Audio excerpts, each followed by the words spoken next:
যাদের পিছনে দৌড়াও, এই নেতাগুলি, আমি জিজ্ঞেস করি আপনাদেরকে, এই নেতাগুলি জীবনে একবারও জেনা করে নাই। এ ব্যাপারে অনুসারীরা আপনারা কি নিশ্চিত? মিথ্যা কথা জীবনেও কয় নাই, প্রতারণা করে নাই, ঠাট্টা করে নাই, বিদ্রুপ করে নাই, মদ খায় নাই, মানুষ হত্যা করে নাই। কিসের নেতা? নেতা হচ্ছেন সেই ব্যক্তি যিনি বলেছেন, ও আমার স্ত্রীরা, ও আমার সাহাবীরা, রাতের আধারে আমার মধ্যে যা আচরণ দেখতে পাও, দিনের আলোতে আমার মধ্যে যা দেখতে পাও, সবগুলি খুলে খুলে মানুষের কাছে বলে দাও। তার নাম বিশ্বনবী মুহাম্মদ রাসূলুল্লাহ সাল্লাল্লাহু আলাইহি ওয়াসাল্লাম।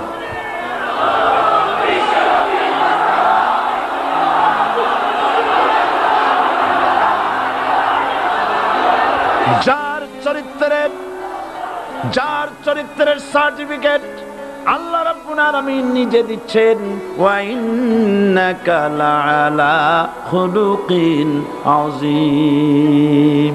নবী হে, উন্নত চরিত্রের উপরে আপনি প্রতিষ্ঠিত। সুবহানাল্লাহ। কে সার্টিফিকেট দিচ্ছেন? আযীম, আযীম। আরবিতে চওড়াকে বলা হয় আরিদ, গভীরতাকে বলা হয় আমিক।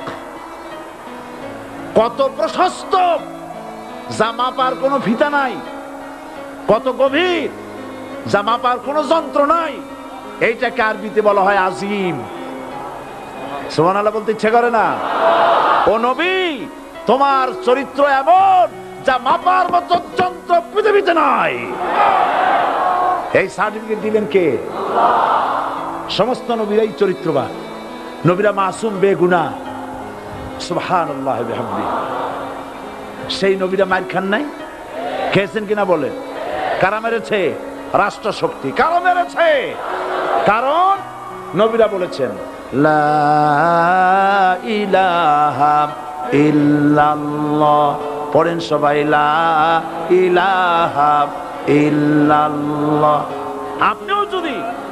আপনিও যদি নবীদের মতো, সাহাবীদের মতো বুঝা এই কলেমার দাওয়াত দেন, বাধা আসবেই।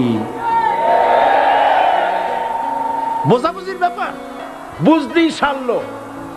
কত মাহফিল হয় বাংলাদেশে, হয় না? কোনো বাধা নাই, ঠিক কিনা? কত পূজা হয়, পার্বণ হয়, গান হয়, থিয়েটার হয়, গুনাহগার বিবির গান হয়, কত কিছু হয়। কোনো বাধা আছে? তাফসীরের মাহফিলে বাধা। কারণ ওরা বুঝতে পেরেছে এ তাফসীরের মাহফিলে গাজীর গীত হয় না, এ তাফসীরের মাহফিলে আল্লাহর সার্বভৌমত্ব কায়েমের আন্দোলন চলে।